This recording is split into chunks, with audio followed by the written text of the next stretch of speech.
ഡൽഹി നിയമസഭാ തെരഞ്ഞെടുപ്പിന്റെ ഫലമറിയാൻ മണിക്കൂറുകൾ മാത്രം ബാക്കി. രാവിലെ 8 മണി മുതൽ തന്നെ വോട്ടെണ്ണൽ കേന്ദ്രങ്ങൾ സജീവമാകും. എക്സിറ്റ് പോളുകൾ അനുകൂലമായതിന്റെ ആത്മവിശ്വാസത്തിലാണ് BJP ക്യാമ്പുകളും. കൂടുതൽ വിവരങ്ങളുമായി ഗൗതം അനന്തനാരായണൻ ചേർന്നുണ്ട്. ഗൗതം, ഒരുപക്ഷെ ആദ്യ ഫല സൂചനകൾ എത്ര മണിയോടെയാകും ലഭ്യമാവുക?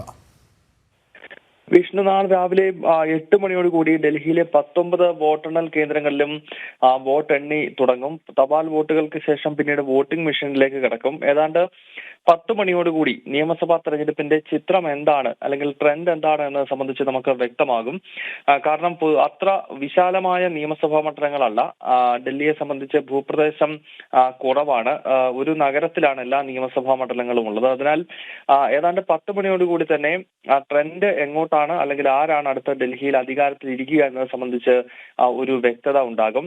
ഏതാണ്ട് 1 മണിയോടുകൂടി തന്നെ മിക്ക മണ്ഡലങ്ങളിലും വോട്ടെണ്ണൽ പൂർത്തിയാകാനുള്ള സാധ്യതയാണുള്ളത്. നിലവിൽ BJP വലിയ ആത്മവിശ്വാസം പ്രകടിപ്പിക്കുന്നുണ്ട്. കഴിഞ്ഞ ദിവസങ്ങളിൽ പുറത്തു വന്ന എക്സിറ്റ് പോളുകളിൽ ചുരുക്കം എക്സിറ്റ് പോളുകൾ ഒഴികെ ബാക്കിയെല്ലാം BJP മൃഗീയ ഭൂരിപക്ഷത്തോടുകൂടി രാജ്യതലസ്ഥാനത്ത് അധികാരത്തിലെത്തും എന്ന് വ്യക്തമാക്കുന്നുണ്ട്. എന്നാൽ ആം ആദ്മി പാർട്ടിയും കോൺഗ്രസും ആകട്ടെ എക്സിറ്റ് പോളുകളെ തള്ളിക്കൊണ്ടുള്ള പ്രതികരണമാണ് നടത്തുന്നത്. വിഷ്ണു, ശരി, ഗൗതമാണ് വിവരങ്ങൾ നൽകിയത്.